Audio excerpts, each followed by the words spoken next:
চাৰিটামান কাম আমি কৰিছিলো। এটা হৈছিল চৰকাৰী অফিচবিলাকত আমি স্মাৰ্ট মিটাৰ লগাইছিলো। নাম্বাৰ 1, এতিয়া আমাৰ চৰকাৰী অফিচত মেনুৱেল মিটাৰ নাই, স্মাৰ্ট মিটাৰ আমি লগাওঁ।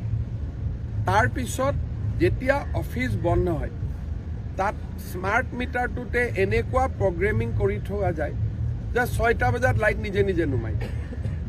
মেনুৱেলতো আমি প্ৰগ্ৰেমিং কৰিব নোৱাৰোঁ, কিন্তু যেনেকৈ ইলেক্ট্ৰিচিটি বোৰ্ডে ষ্ট্ৰীট লাইট দিলে ৰাতিপুৱা বন্ধ হৈ যায়, তেনেকৈ এতিয়া স্মাৰ্ট মিটাৰত প্ৰগ্ৰেমিং কৰা আছে যে ইয়াক আমি 6টা বজাত বন্ধ কৰি দিব পাৰোঁ বা 7টা বজাত আমি বন্ধ কৰি দিব পাৰোঁ। চ' প্ৰত্যেকটো যিমান অসমত স্কুল আছে এতিয়া চব স্কুলত 4টা বজাত ইলেক্ট্ৰিচিটি নিজে নিজে বন্ধ হৈ যায়। তৃতীয়তে মন্ত্ৰী আৰু বিষয়াসকলে নিজৰ ইলেক্ট্ৰিচিটি বিল নিজে দিয়ে। মই 60,000 টকা ইলেক্ট্ৰিচিটি বিল এতিয়া মই নিজে দিওঁ।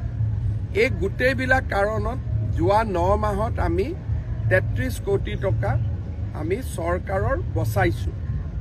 আৰু জনতা ভৱনত বা সচিবালয়ত সোলাৰ লাইট লগোৱাৰ কাৰণে 80 লাখ টকা বেলেগকৈ ইলেক্ট্ৰিচিটিৰ বিল কমিছে। অৰ্থাৎ আমি বহুতবিলাক ইলেক্ট্ৰিচিটিৰ লগত জড়িত টকা আমি ৰাজ্যত ছেভিংছ কৰিব পাৰিছোঁ। 9 মাহত আমি 220 কোটি টকা ইলেক্ট্ৰিচিটি বোৰ্ডক দিছিলোঁ। এইবাৰ আমি 178 কোটি টকা নে কিমান, প্ৰায় 33 কোটি টকা আমি কম দিছোঁ।